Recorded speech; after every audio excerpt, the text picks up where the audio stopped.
I had a friend some years ago. He died of a brain tumor. He was about 60 some. As he was changing lanes, he just rammed into a car, and he claimed that he didn't see anyone to the side. They scanned his brain and they realized that there's a tumor. A few weeks later, he was diagnosed with stage 4 brain cancer and he died. But before his passing, he had a car, I think Toyota Avalon, and the engine was making some strange sounds. And he took it to a shop and they told him that the engine is no longer good. He needs to change the engine. So they bought a brand new engine from the factory for about, I don't know, 2,000, 3,000, 4,000, and they put it in. Why would you ever want to reinvent anything? You would reinvent something because you see it in its condition and you don't like what you see, you don't like the way it sounds, you don't like the way it feels when you write it. So there has to be a good amount of dislike, disgust, set of negative emotions. The difference between a car engine and the human psyche is that car engine, you can take it to a shop, they just take it out and put a new one in. It takes about a week or so. For us, talking about seeing the world in a certain way, and you see it in a certain way, either temperamentally, in other words, that you're just born, for the most part, introvert. You always see life as half empty, or the glass is half empty, and it's just part of who and what you are. As time passes, you create a certain patterns of thinking, certain patterns of feeling, certain patterns of behaving. It's what they call habits. So in the human engine, you're not just dealing with a brain or just looking at something, you're dealing with 20, 30 years of being a certain way. And you gain some maturity and you realize you're just exhausted by always looking at the glass half full. And then you read some books, kind of like The Gay Science by Friedrich Nietzsche, or Thus Spoke Zarathustra by the same author, where he argues that you should always say yes to life. And the truth is, you look yourself in the mirror after like 20, 30 years or 15, 16 years of living the same life, having the same feelings and going nowhere really except down. And it's very difficult for you to say yes to life because it's just filled with so much pain and sorrow and alienation. And then you turn on the TV or you go to YouTube and all of a sudden there is, I don't know, someone like Jordan Peterson, some guy from Canada, or Dr. Oz or Dr. Phil, who's there to make you feel good, inspire you by giving you this positive thinking philosophy that if you read this book, go to that workshop, or, somehow you can overcome 20 years of certain habits. Reinventing is really, really, really, really, really difficult. I mean, first, it's difficult seeing what you've become or what you've turned into.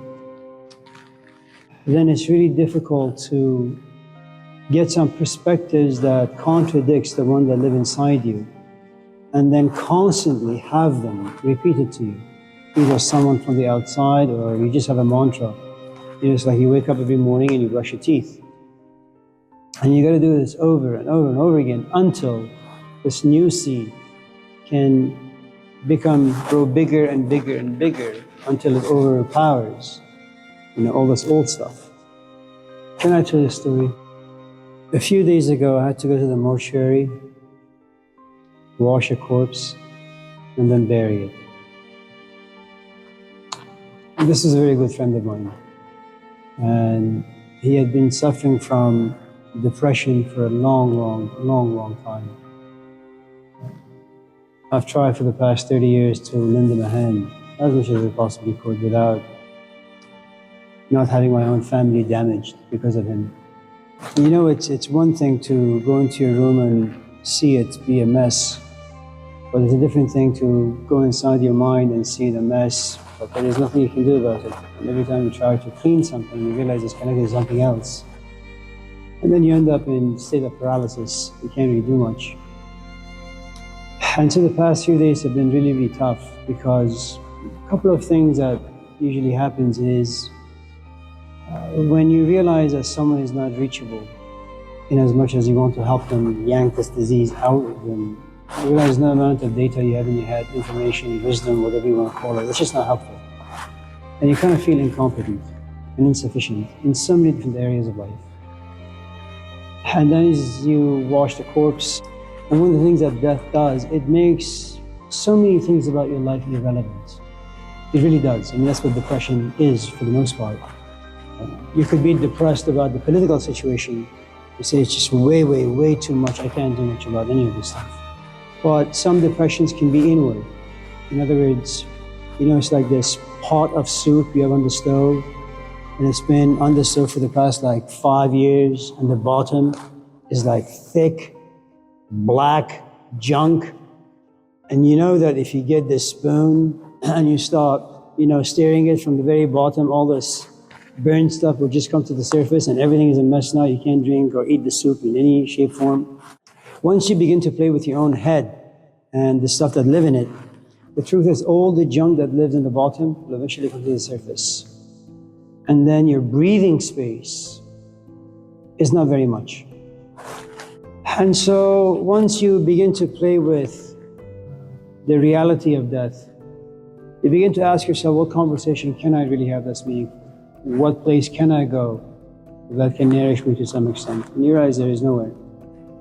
And then there comes a point where you say, okay, I know that I'm over 60, I know that I'm getting a little older, a little dumber, a little more incompetent, dementia, and all these other diseases that will eventually visit you after a certain age. What should I do with the time left? And the truth is, I don't know. Because what I really want to do is I want to reinvent myself and I want to reinvent my life. I just don't know what steps I need to take. Do I once in a while sit to read a book to be inspired? Yeah, but it's struggle because I don't find the sentences interesting. I mean, sure, there's a word or two that inspire me, but I have to read for 5 hours to find a morsel. And I sit back and I say, is it really worth it? And the answer is no. So I think the only response I have to your question would be the following. I go back to one of my heroes I used to work with for just a short while. His name was Jiddu Krishnamurti in the 1980s. Krishnamurti was considered to be the Messiah for the 20th century. There was an organization called the Theosophical Society, founded around the 18 or 1900s. And they had argued that after having read the Talmud, the Old Testament, the Buddhist text, Hindu text, that every 2,000 years there is supposed to be a Messiah. That's what they calculated. And they had argued that we are ready for a brand new Messiah. And so there was a competition between two kids. Christmas Humphreys, who was about 15, and Jiddu Krishnamurti, who was 11. And then there was this Indian or British guy, Leadbeater, walking near the Indian river somewhere, and he saw this kid coming out, and he said, I see this energy around him. Point is, eventually he was considered to be the Messiah. They created a cult for him. He had his own special cups, special beds, special tables, special plates. You couldn't go near him because your history would infect and contaminate him. So he lived a very, very protected life. One of the things that he used to say always was that to go very far, you have to start with very near. If you want to change the engine of your car because it's just burnt out, the truth is, first you need to call a tow truck. I mean, it's great that you want to think, far ahead and see yourself in this brand new car, running very, very smoothly. But that will eventually make you delusional. The truth is, you need to pick up your phone, go online, and figure out which tow company is closest to you. Okay? Then you have to look at your budget. Then you have to look for a mechanic that you can afford. Then you have to make sure that this is the right engine for your car and this is a good mechanic who knows what he or she is doing. Right? Once you're done with the near, then you sit in the car. Then you can fantasize about going to Los Angeles. I think when anyone who says, I want to reinvent myself, they have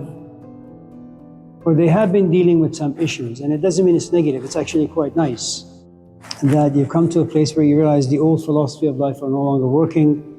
The way I see life, the way I see myself, they're no longer healthy for me and I want to change. And so that's a good place to start. The next steps, I suppose, is you just read, you talk to people, you keep doing it over and over and over again. And the truth is, you're going to slip. You're going to fall back into the old world time and again. And if you're able to overcome, have you ever seen that movie Groundhog Day with Bill Murray? It was a movie that came out some, I don't know, 30, 40, 50 years ago. It's about this weatherman. He just wakes up in this town, I think it's February 2nd. And for him, every day is the same. He just wakes up in the same day. The music is the same. The streets are the same. The people are the same. The conversations are the same. And he gets depressed. I mean, he really, really gets depressed to the point that he jumps from a cliff and dies. He runs into a train and dies. He does all sorts of things because nothing ever changes. At a certain point, he just grows tired of suicide. He grows tired of just living the same life. And he says, you know what, if this is going to be, my life, the next time I see this kid, crashing down from a tree, I'm just going to run and save him. The next time I see this homeless person, I'm just going to take him to a coffee shop and buy him soup. And the next time this guy comes to me and says, hey, Bill, do you remember from 20 years ago? I'm just going to give him a big hug. And that's what he does. And eventually, he transforms himself by falling in love. And the moment this emotion, love, blossoms, he wakes up in the morning and the days have changed. The people have changed. The conversations have changed. And the point I'm trying to make is the following. You wake up with the same emotions. You wake up with the same thought patterns. You wake up with the same old life, day after day after day after day. Now, for most of us, it's okay. For most of us, it's okay. For those who have conscience, in other words, something about you wakes up and says, no, I can't do this anymore. It's like you fake it in a marriage or you fake it in a relationship, and you've been faking it really, really well for the past 5, 6, 7, 8, 9, 10 years. And, it puts a lot of pressure and stress on your body, both the physical body and the emotional body and the intellectual body. There is a breaking point. And even though you're physically moving from point A to point B, emotionally, you're just so exhausted. And intellectually, you just can't think anymore about a way out because there are no ways out. You've tried everything for the last 10 years. And so this breaking point, you want to leave. And you want to leave because you can't find any tools to fix where you're at. And that gets you really, really sad and depressed to the point of paralysis. And you have all sorts of nasty, naughty thoughts coming your way. Maybe I should just end it all by jumping from a bridge. I should take a lot of pills. Maybe I should just, whatever. And the reason why I'm saying all this is because it's normal, it's natural, it's organic. This is what happens when you go into a street not knowing that it's a dead end. And every street you go into, it's a dead end. After a while, you just park the car somewhere and you say, where can I go? What do I need to do? I've tried like 50 different avenues and they go nowhere. Something really, really happens at this stage, which is the following. And this is the tough part. For the first time, you have to make a decision that you become aware when you get sad, and you have to make a decision to put your physical body in a physical environment where you have a different set of forces wrestling with the sadness that live inside you. And you have to manipulate yourself. You have to advertise yourself a different set of billboards, images, emotions. If you do this over and over again, hopefully, if you're lucky, and there's always the element of luck. One of the awful things about someone like Friedrich Nietzsche is that he comes up with this idea you should say yes to life. I don't want to say yes to life. Life sucks. I can say yes to life if I'm creative, if I have power, if I can overcome cancer, if I can overcome how pathetic and poor I am as a human being. But if day in and day out I'm just suffering, there is no reason for me to say yes. I'd rather just say no.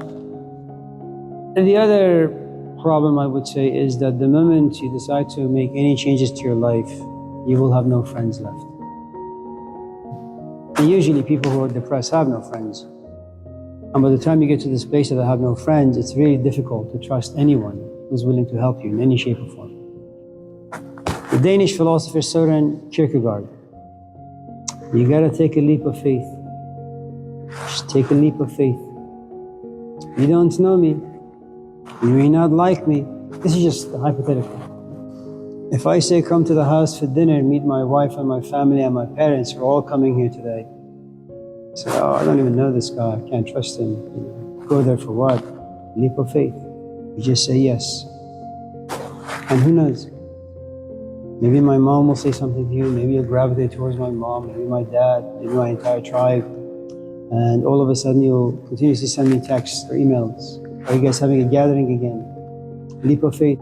There is nothing else anyone can do. The truth is, whenever you make a sacrifice, any kind of sacrifice, it really is a leap of faith. The moment you walk out of your house, the truth is, you may get run over by a car. The sun may just kind of come down and just sit on you. Anything can happen, but you take a leap of faith, and this is no different. Reinventing yourself is a leap of faith because you have no idea what the outcome is going to be. But you can make a leap of faith in the dark, in the sense that you can't just say, I hate myself and just sit there and hope that something will change. It never happens.